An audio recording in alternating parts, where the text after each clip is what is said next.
Մինչև իրավապաշտպան կազմակերպությունները հայտարարություն էին տարածում իշխանական պատգամավորներին կոչ անելով իրենց թիմակցին չընտրել սահմանադրական դատարանի դատավոր, հաշվի չանձնախմբի նախագահն արդեն ամբիոնից հայտարարում էր քվեարկության արդյունքները։ 107 պատգամավորներից քվեարկությանը մասնակցել են 67-ը։ Այսինքն միայն հենց ՔՊԱ-ականները բոլորը կողմ են եղել նախկին կուսակից գործընկերոջ թեկնածությանը, առանց բացառությունների եւ անվավեր քվեաթերթիկների։ Այս տեքստն առայժմ պատգամավորական լիազորություններով սահմանադրական դատավոր ընտրված Վարդանյանը լսում է արդարադատության նախարարի կողքին նստած։ Առաջին շնորհավորանքն էլ հենց տեղում Սրբուհի Գալյանից։ Վլադիմիր Վարդանյանը կերտվի 5 օրվա նիստում, բայց այնուամենայնիվ շնորհավորում ենք։ Խորհրդարանում ժպտալու սա թերևս վերջին առիթներ, հետո Ալեն Սիմոնյանը հերթագրվում է մտքերի փոխանակության համար, նախագահությունից ամբիոն իջնում ու նախկին թիմակիցների թեման շարունակում է եռալ ազգային ժողովում։ ՔՊ-ից հեռացած Հակոբ Ասլանյանն անհետ կորած զինծառայողների ծնողներին երեկ ասել էր, թե 2 ամսից Նիկոլ Փաշինյանը կհեռանա վարչապետական աթոռից, ձևակերպումների հարցում կոշտ բառամթերք նախընտրելով։ Սա դուր չի եկել խորհրդարանի խոսնակին։ Գիտեք ինչ հիշեցի,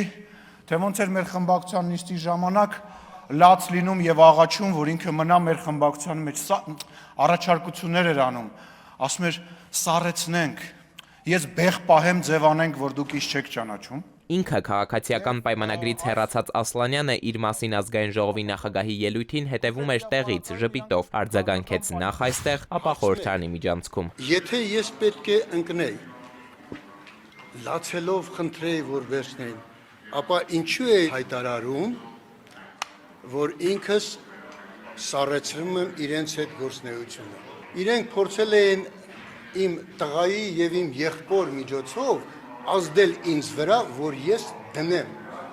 իմ մանդատը։ Նույն այս ընթացքում նիստերի դահլիճում թեման դարձյալ սահմանադրական դատարանն է։ ՔՊԱ-ականները նախկին թիմակցին ընտրեցին Բարձր Ատյանի դատավոր, հիմա էլ քննարկում են մայր դատարանի նախագահի, փոխնախագահի եւ դատավորների աշխատավարձը բարձրացնելու հարցը։ Արդարադատության նախարարն առաջարկում է օրենքով հավելավճար սահմանել։ Ներկայում սահմանադրական դատարանի դատավորների վարձատրությունն իր կառուցվածքով եւ չափերով համարժեք չէ վերջիններից բարձր իրավական կարգավիճակին, սահմանադրական լիազորությունների ծավալին եւ գործունեության համար բնորոշ բարձր պատասխանատվության աստիճանին։ Այս նախագծի հետ կապված հարց ունի միայն Արծվիկ Մինասյանը ընդդիմությունից։ Ինչու հիմա։ Ինչու սա 26 թվականի պետական բյուջեի քննարկման ժամանակ չառաջացավ այս հարցը, այլ հիմա է առաջանում,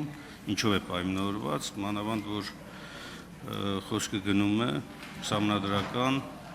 սահմանադրությունը երաշխավորող, կատարումը երաշխավորող կարևորագույն մարմնի մասին։ Այն պարզ պատճառաբանությամբ, որ անցել է ստիպված է եղել անցնել որոշակի process, այսինքն գրվել է, շրջանառվել է, քննարկվել է կառավարությունում եւ այլն։ Նախորդ տարեվերջից կառավարությունը դադարեցրել է դատապարտյալների հիվանդանոցի գործունեությունը։ Օրենսդրական մեկ այլ նախագծով էլ արդարադատության նախարարությունը խորհրդարանին առաջարկեց Բուժկենտրոնում սպասարկման եւ օգնության կարիք ունեցող դատապարտյալներին տեղափոխել այն քրեակատարողական, որտեղ արդեն կա համապատասխան կենտրոնը։ Էդուարդ Պողոսյան, ժամը լրատվական։